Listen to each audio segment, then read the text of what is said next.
Feynman technique. अगर आपने YouTube पे थोड़ा भी पढ़ने के बारे में सर्च किया है, you would have come across Feynman technique. और ऑलमोस्ट सारी वीडियोस में आपको ये चेहरा दिखा ही होगा। रिचर्ड फाइनमैन दुनिया के one of the best students जो डॉक्यूमेंटेड हिस्ट्री में हैं। ये एक अच्छे स्टूडेंट ही नहीं बल्कि one of the best teachers भी थे और एक नोबेल प्राइज विनिंग फिजिसिस्ट जो काल्टेक में एक प्रोफेसर भी थे। मैं एक स्टूडेंट था, हूँ और रहूंगा, क्योंकि दुनिया में सीखने के लिए इतनी सारी चीजें हैं कि उसकी कोई लिमिट ही नहीं है। इट्स अ डिफरेंट मैटर कि उस नॉलेज का क्या होगा व्हेन वी डाई। लेकिन अगर आप एक स्टूडेंट हैं तो इस वीडियो को देखने के बाद आप किसी भी कॉम्प्लिकेटेड टॉपिक को इजीली समझ पाओगे और उसे बहुत लंबे टाइम के लिए, may be even for ever के लिए भी याद रख पाओगे, क्योंकि फर्स्ट टाइम में ही आपने उसे अच्छे से समझ लिया। रिचर्ड फाइनमैन एक इनक्रेडिबल टीचर थे और वो किसी भी कॉम्प्लिकेटेड टॉपिक को बहुत इजीली एक्सप्लेन कर सकते थे। लेकिन ऐसा तो है नहीं कि उन्हें पैदा होते ही सारी नॉलेज ऑटोमेटिकली सोते सोते मिल गई। ऑब्वियसली उनका एक ट्राइड एंड टेस्टेड चीजों को सीखने का एक सिस्टम था जो मैं आगे चल के आपको बताऊंगा। लेकिन उससे पहले रिचर्ड फाइनमैन की एक छोटी सी clip. You has to be an ordinary person by studying hard would get to be able to imagine these things like I imagined. Of course, I was an ordinary person who studied hard. There's no miracle people. It just happens they got interested in this thing and they learned all this stuff. They're just people. There's no talent, a special miracle ability to understand quantum mechanics or a miracle ability to imagine electromagnetic fields that comes without practice and reading and learning and study. So if you say you take an ordinary person who's willing to devote a great deal of time and study and work and thinking and mathematics and time, then he's become a scientist. Let's get to the good stuff now. तो हम Feynman technique को 4 parts में divide कर सकते हैं। First है to choose the concept you want to learn about. Second है explain it to a 12-year-old। Third है reflect, refine and simplify. And fourth है organise and review. Now let's get into the details. First, choose a concept you want to learn about. सारे ही steps यहाँ पे बहुत important है, लेकिन मुझे लगता है अगर आप फर्स्ट स्टेप ही ठीक से नहीं करोगे तो उसका कुछ फायदा नहीं है, क्योंकि यहाँ पे सब कुछ इंटरलिंक्ड है। एग्जाम्पल के लिए मैं यहाँ पे आपको एक टॉपिक एक्सप्लेन करूंगा। कुछ लोगों के लिए इजी हो सकता है, कुछ के लिए मीडियम, कुछ के लिए टफ। तो टॉपिक है how your computer gets all the information from Google. First, आपको इंपॉर्टेंट टर्म्स पता होनी चाहिए। लाइक आपके कंप्यूटर को नेटवर्किंग में होस्ट बोलते हैं, और होस्ट में यानी कि आपके कंप्यूटर में एक प्रोसेस रन हो रहा होता है, जैसे ब्राउजर, एग्जांपल क्रोम। अब आप टाइप करते हो google.com या फिर www.google.com और गूगल कुछ ही सेकंड्स में खुल जाता है। But what happens behind the stage?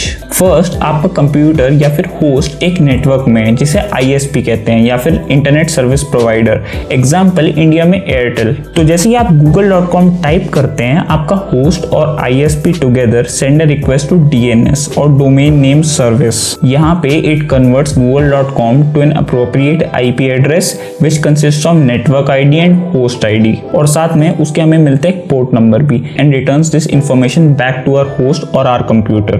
इनके मीनिंग्स मैं आपको भी एक्सप्लेन करता हूँ, लेकिन हमें इस सब की जरूरत भी क्या है? सो IP एड्रेस और पोर्ट नंबर में कन्वर्ट भी क्यों करना है? Because the computer doesn't understand pure English. Computer understands only zeros and once.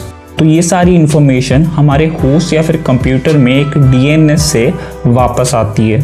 Suppose आप एक सोसाइटी में रहते हो, जो सोसाइटी का एड्रेस है वो होगा आपका IP address. It can be considered as ISP और इंटरनेट सर्विस प्रोवाइडर या फिर आपका बड़ा नेटवर्क। नाउ आप सोसाइटी के अंदर एक बिल्डिंग में रहते हो, so now I am considering building as a host और अ कंप्यूटर। तो जो आपका बिल्डिंग का एड्रेस होगा वो होगा होस्ट ID या फिर होस्ट एड्रेस। नाउ उस बिल्डिंग के अंदर आपका एक घर होगा, घर या फिर अपार्टमेंट, जो भी आपको कहना है। नाउ आई एम कंसिडरिंग कि आपका घर एक प्रोसेस है, लाइक इन अ कंप्यूटर। जैसे क्रोम है तो ISP में घुसने के लिए आपको लगेगा नेटवर्क ID। बिल्डिंग या फिर आपके कंप्यूटर में घुसने के लिए आपको लगेगा host ID, because your computer is also called as a host. और प्रोसेस या फिर क्रोम में घुसने के लिए आपको लगेगा पोर्ट नंबर। नाउ DNS से हमारे पास ये सारी इंफॉर्मेशन वापस आ चुकी है। Now we know the network ID of Google, now we know the host ID of Google and we also know the port number of Google. So हमारा google.com जो रिक्वेस्ट था वो जाता है सपोज कैलिफोर्निया में गूगल के servers में। तो यहाँ पे एक ISP होगा, इंटरनेट सर्विस प्रोवाइडर। तो उसमें घुसने के लिए हमें चाहिए network ID। Now there is a host और कंप्यूटर, उसमें हमें घुसने के लिए लगेगा फिर से होस्ट ID। एंड नाउ उसके अंदर एक एप्लीकेशन है गूगल, हमें उसको कनेक्ट करना है अपने कंप्यूटर से all the way back to India. तो उस एप्लीकेशन में घुसने के लिए हमें चाहिए पोर्ट नंबर। अब हमें अपनी सारी इन्फॉर्मेशन मिल जाएगी। ये सारी इन्फॉर्मेशन सेम वे में हमारे पास वापस आएगी। फर्स्ट वो गूगल के ISP पे जाएगी, then DNS, then back to Google, and then Google will transfer it to us. ये सारी चीजें इतने माइक्रो सेकेंड्स में होती हैं कि आपको कभी भी पता नहीं चलेगा। और जैसे जैसे इंटरनेट स्पीड इंक्रीज हो रही है, ये लैग और भी कम हो रहा है। मुझे नहीं पता आपको समझ में आया या नहीं। आप ऐसे ही किसी भी कॉन्सेप्ट को एक शीट पे लिख लो and then you can make a question out of it. Suppose I can label it as how does my computer connect to Google, और ये क्यों करना है वो मैं आपको 4th पॉइंट में बताऊंगा। अब चलते हैं अपने 2nd पॉइंट पे, explain it to a 12-year-old। ये एज सिर्फ एक नंबर है, लेकिन आप अपना कॉन्सेप्ट किसी को भी एक्सप्लेन कर सकते हो। आप एक इमेजिनरी पर्सन भी इमेजिन कर सकते हो। जैसे मैंने आपको 1st पॉइंट में गूगल से कनेक्ट करने का प्रोसेस एक्सप्लेन किया और सपोज आपको समझ में आ गया।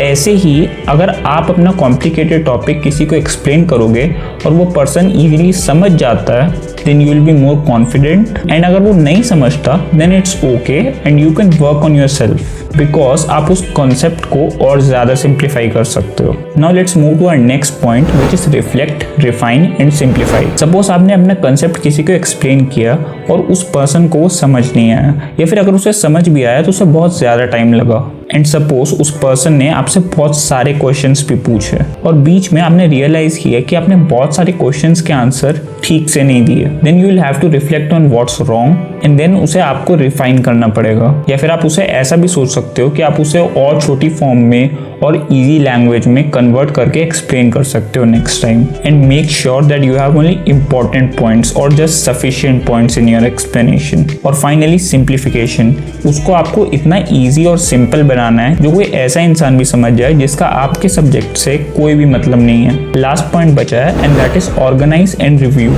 अगर आप भी नोट्स बनाते हो और उन्हें बार बार रीड करते हो, then I am really sorry for you. आप ना बस अपना टाइम वेस्ट कर रहे हो। And according to many researches, rereading and making notes is the worst thing you can do while studying.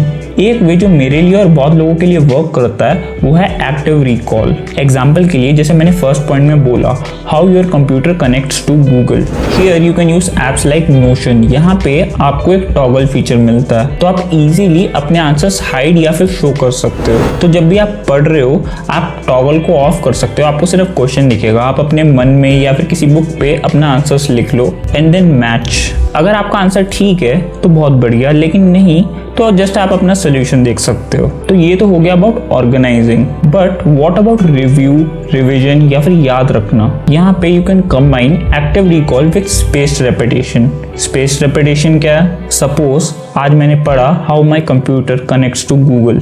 यहाँ पे अब मैं यूज करूंगा फिबोनाची सीरीज। अगर आपको नहीं पता कि फिबोनाची सीरीज क्या होता है, then you can just Google it out. लेकिन शॉर्ट में you just add the last 2 numbers and the sum becomes the next number.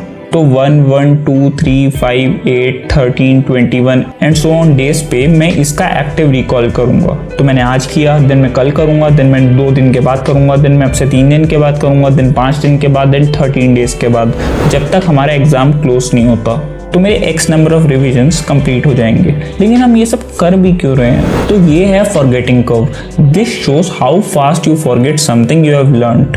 लेकिन अगर आप स्पेसिफिक इंटरवल्स पे रेगुलर रिवीजन करोगे, then you can easily maintain this graph. तो इस video के लिए बस इतना ही। अगर आपको मेरा कंटेंट पसंद आया, do like, share and obviously subscribe. इससे यूट्यूब एल्गोरिदम को मेरा चैनल रिकॉग्नाइज करने में हेल्प मिलती है। So take care and I will see you soon.